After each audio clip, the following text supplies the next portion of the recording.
Yang terhormat Bapak Wakil Presiden Republik Indonesia beserta Ibu Hajah Wuri Ma'ruf Amin.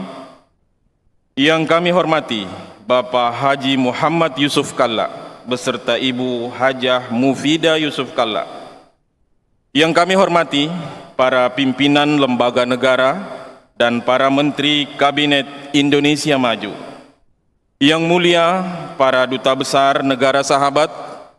Yang kami hormati Bapak Imam Besar Masjid Istiqlal dan juga Ketua Harian Badan Pengelola Masjid Istiqlal, serta kaum muslimin dan muslimat jamaah salat Idul Adha Masjid Istiqlal yang dimuliakan Allah Subhanahu wa taala. Assalamualaikum warahmatullahi wabarakatuh.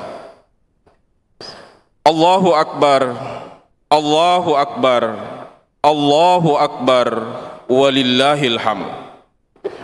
Salat Idul Adha 1445 Hijriah 2024 Miladiah akan dipimpin oleh Imam Rawatib Masjid Istiqlal Al-Mukarram Kiai Haji Martomo Malaing SQMA, dan dilanjutkan dengan khutbah Idul Adha oleh Kepala Badan Litbang dan Diklat Kementerian Agama Republik Indonesia Bapak Profesor Dr. Kiai Haji Amin Suyitno MAG dengan tema Semangat Idul Adha, Hadirkan Cinta dan Kepedulian Sosial. Perolehan hewan kurban di Masjid Istiqlal tahun 1445 Hijriah 2024 Miladiah sebagai berikut: sapi sebanyak 50 ekor dan kambing sebanyak 12 ekor. Hadirin yang dimuliakan Allah Subhanahu wa taala, salat Idul Adha dimulai.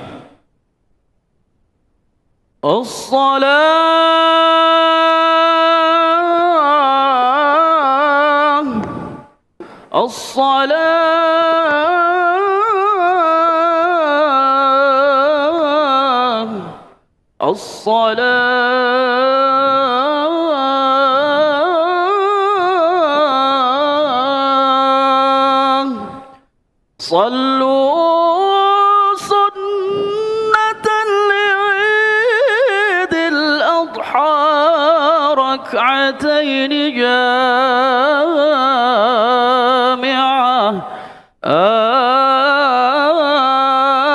أجركم الله.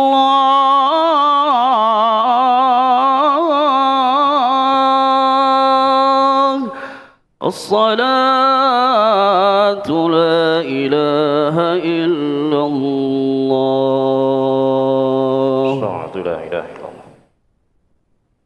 استقيموا واعتدلوا سووا صفوفكم فإن تسوية الصفوف من تمام الصلاة. Diluruskan, dirapatkan.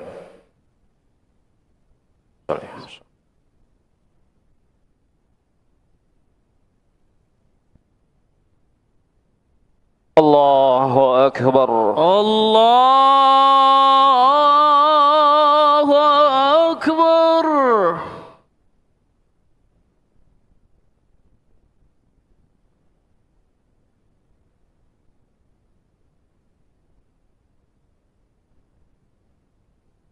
Allahu Akbar. Allahu Akbar. Allahu Akbar. Allahu Akbar.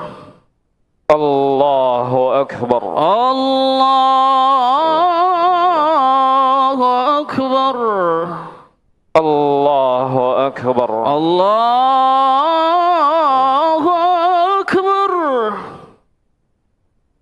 Allahu Akbar. Allahu Akbar. Allahu Akbar. Allahu Akbar. Allahu Akbar. Allahu Akbar.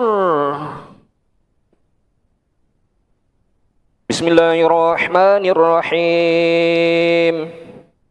Alhamdulillahi Rabbil Alamin. Ar-Rahmanir Rahim.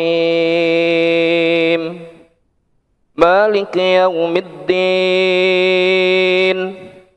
Iyyaka na'budu wa iyyaka nasta'in. Ihdinas siratal mustaqim. Siratal ladzina an'amta 'alaihim ghairil maghdubi 'alaihim waladdallin.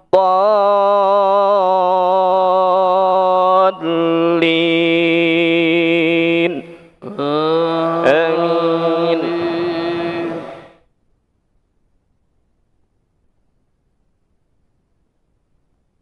قال أتعبدون ما تنحتون والله خلقكم وما تعملون قالوا بنوا له بنيانا فألقوه في الجحيم فأرادوا به كيدا فجعلناهم الأسفلين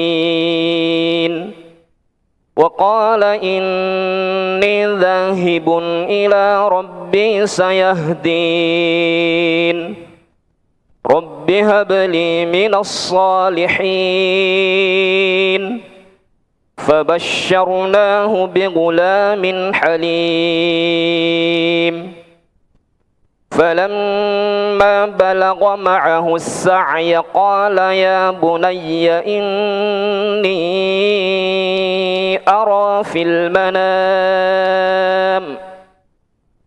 قال يا بني إني أرى في المنام أني أذبحك فانظر ماذا ترى قال يا أبت افعل ما تؤمر ستجدني إن شاء الله من الصابرين. الله أكبر. الله أكبر. سمع الله لمن حمده. ربنا ولك الحمد. الله أكبر. الله أكبر.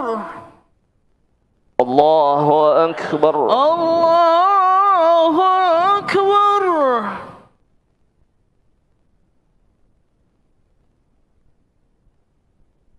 الله أكبر. الله أكبر.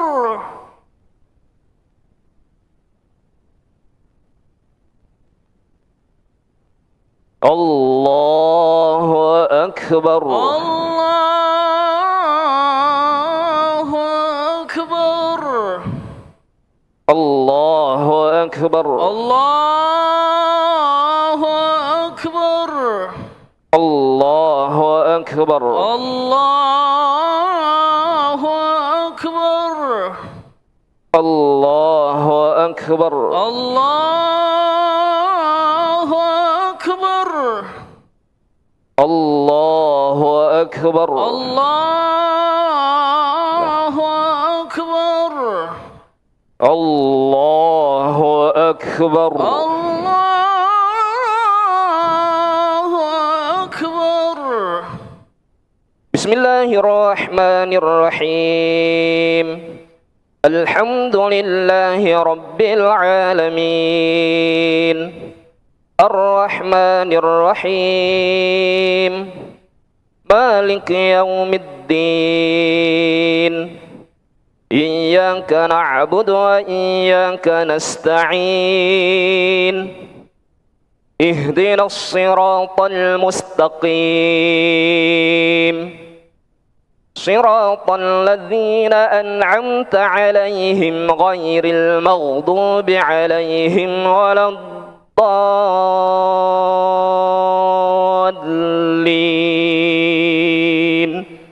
آمين.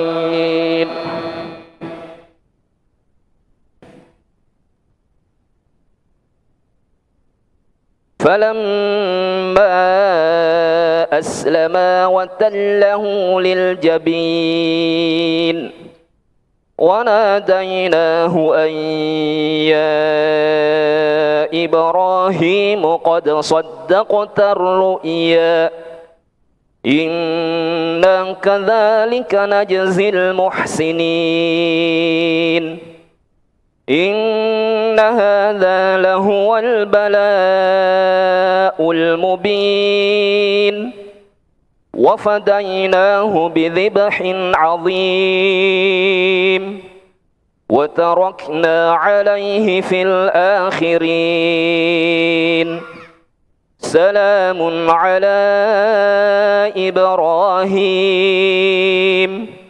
كذلك نجزي المحسنين إنه من عبادنا المؤمنين وبشرناه بإسحاق نبيا من الصالحين وباركنا عليه وعلى إسحاق ومن ذريتهما محسن وظالم لنفسه مبين الله أكبر الله أكبر. سمع الله لمن حمده ربنا ولك الحمد. الله أكبر الله أكبر. الله أكبر الله أكبر.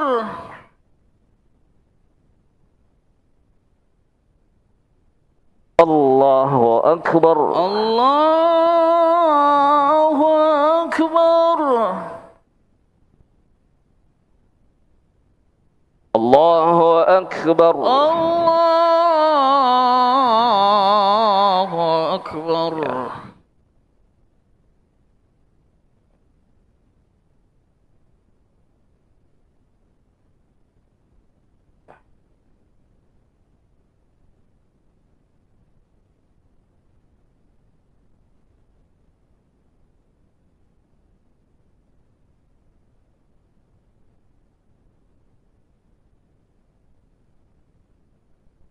السلام عليكم ورحمة الله السلام عليكم ورحمة الله السلام عليكم ورحمة الله. السلام عليكم ورحمة الله.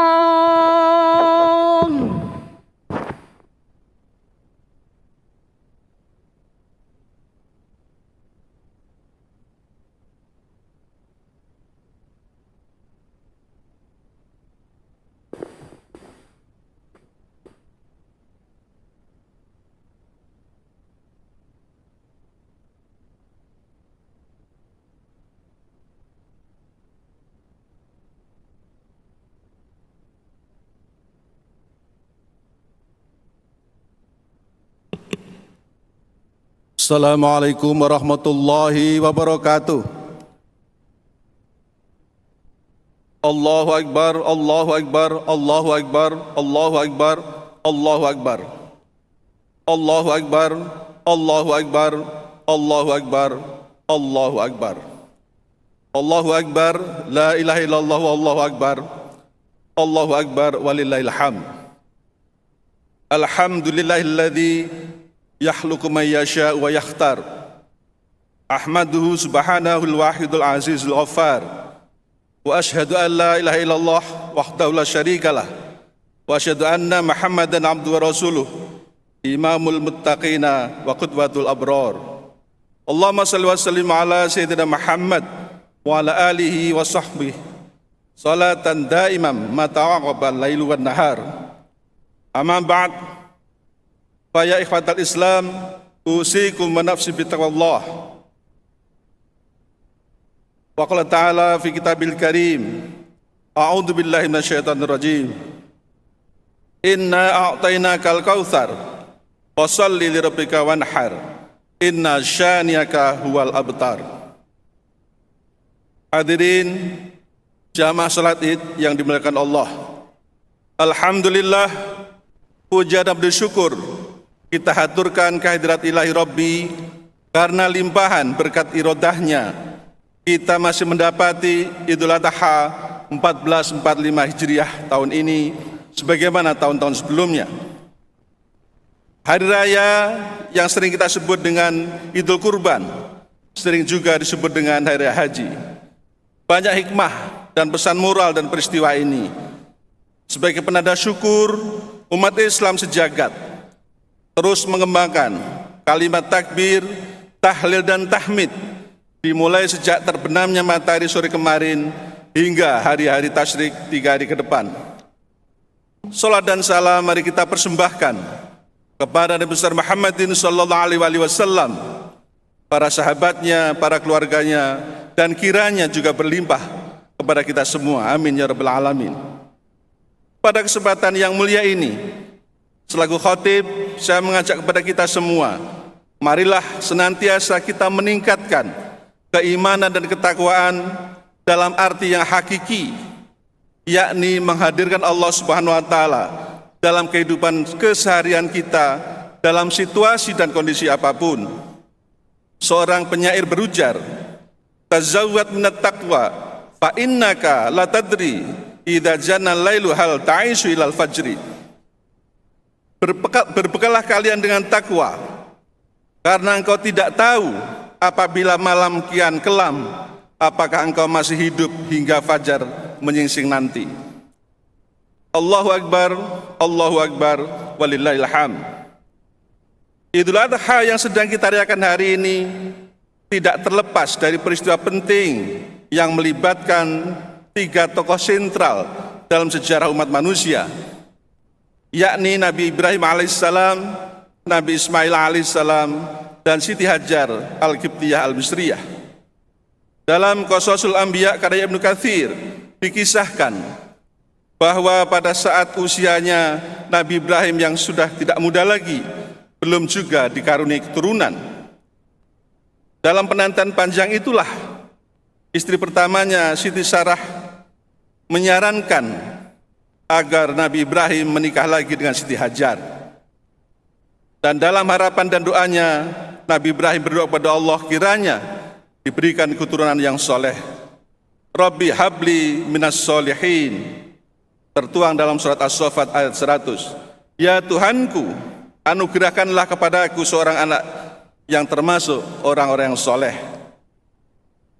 Dalam sejarah singkatnya, Nabi Ibrahim dikaruniai seorang putra yang soleh, yakni Nabi Ismail. Atas perintah Allah Subhanahu wa taala, Nabi Ibrahim berserta Siti Hajar dan putranya Ismail diperintahkan untuk hijrah ke sebuah daerah tandus yang sekarang kita sebut dengan Bakkah atau Mekah. Di lembah tandus inilah yang jauh dari pemukiman, kemudian Nabi Ibrahim diperintahkan untuk meninggalkan putra sematawayangnya dan juga Siti Hajar.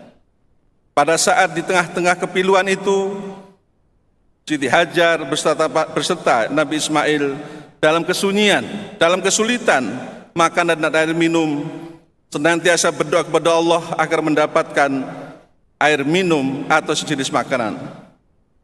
Berlari kecil ke sana kemari, antara Safa dan Marwah dilakukan oleh Siti Hajar untuk mencari air yang tidak juga didapati. Tapi akhirnya Allah mengabulkan doa-doa Ibrahim dan doa Siti Hajar. Muncullah air yang kemudian sering kita kenal dengan air Zam-Zam, yang belakangan menjadi air barokah yang bisa menghidupi setiap musim haji dan umroh sepanjang zaman, bahkan bisa dinikmati sampai sekarang. Pergerakan Siti Hajar ketika mencari air dan pertolongan sembari berlari-lari kecil di antara Bukit Safa dan Marwah itulah yang kemudian menjadi ritual sa'i, menjadi bagian dari haji yang sekarang sama-sama kita laksanakan. Allah berfirman dalam surat Al-Baqarah ayat 158, Inna sofa wal marwata min syairillah, faman hajjal baita tamara fala junah alaih, ayatawaffa bihiba, wa man tatawwa khairan fa innallaha syakirun alim. Sesungguhnya Safa dan Marwah merupakan sebagian syiar agama Allah. Maka siapa yang beribadah haji ke Baitullah atau berumrah, tidak ada dosa baginya mengerjakan sa'i di antara keduanya. Siapa yang dengan kerelaan hati mengerjakan kebaikan, maka sesungguhnya Allah Maha mensyukuri dan Maha mengetahui. Allahu Akbar, walillahil hamd.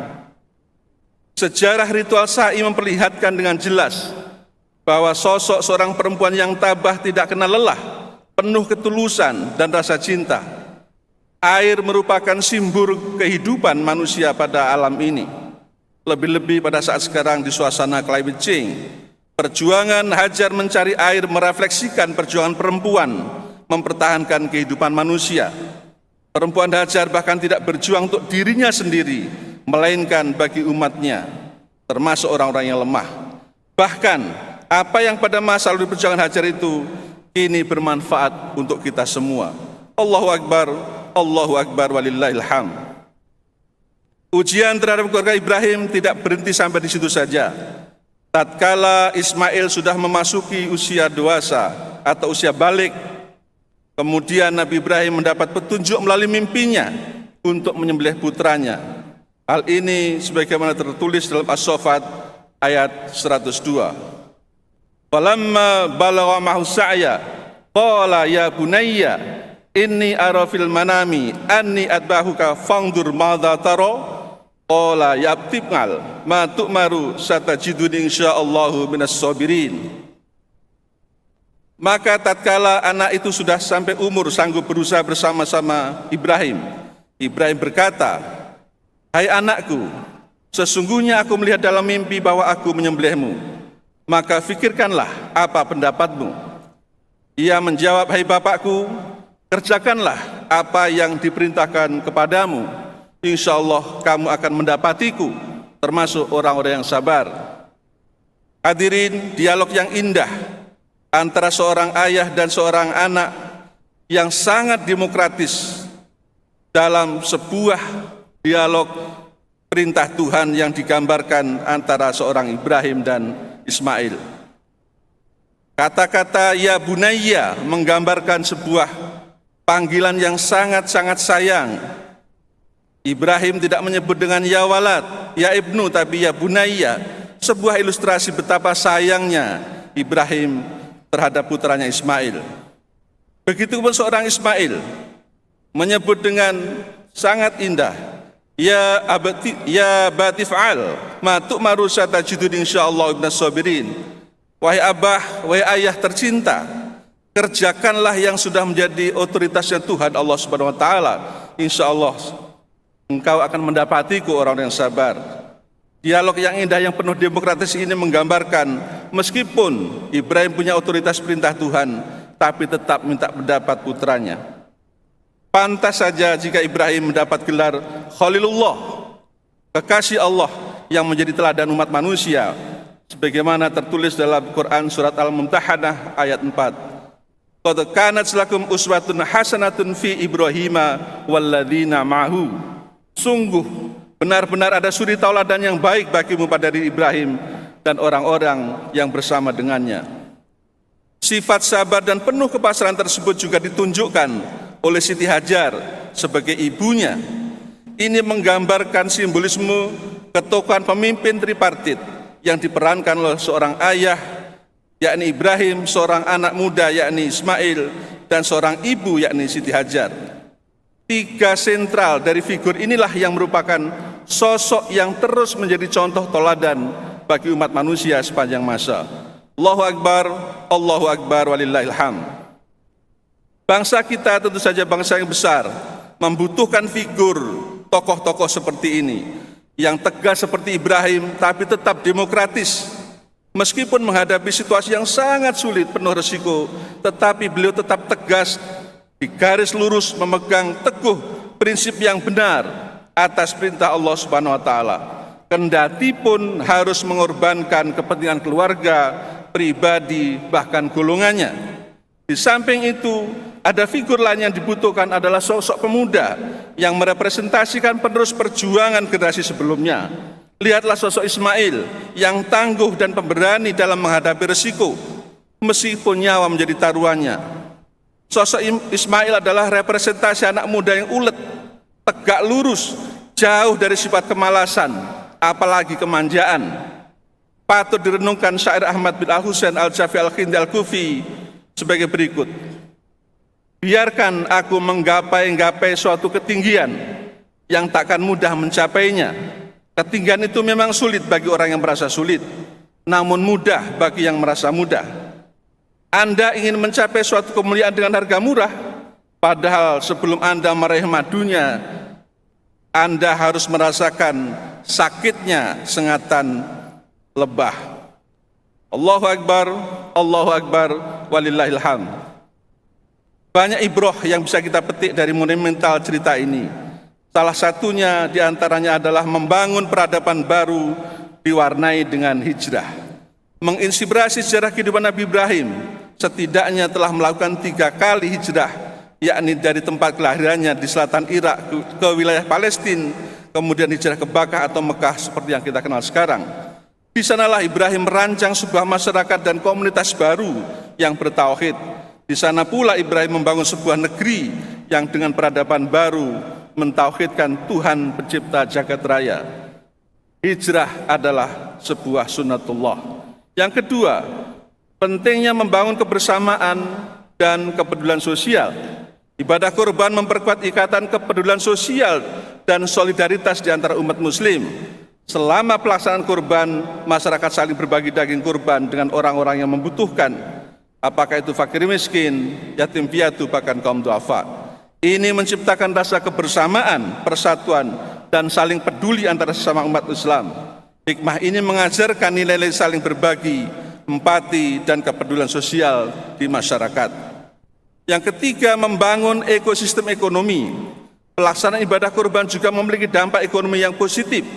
Peningkatan permintaan akan hewan kurban memberikan kesempatan bagi peternak dan pedagang untuk mendapatkan penghasilan lebih.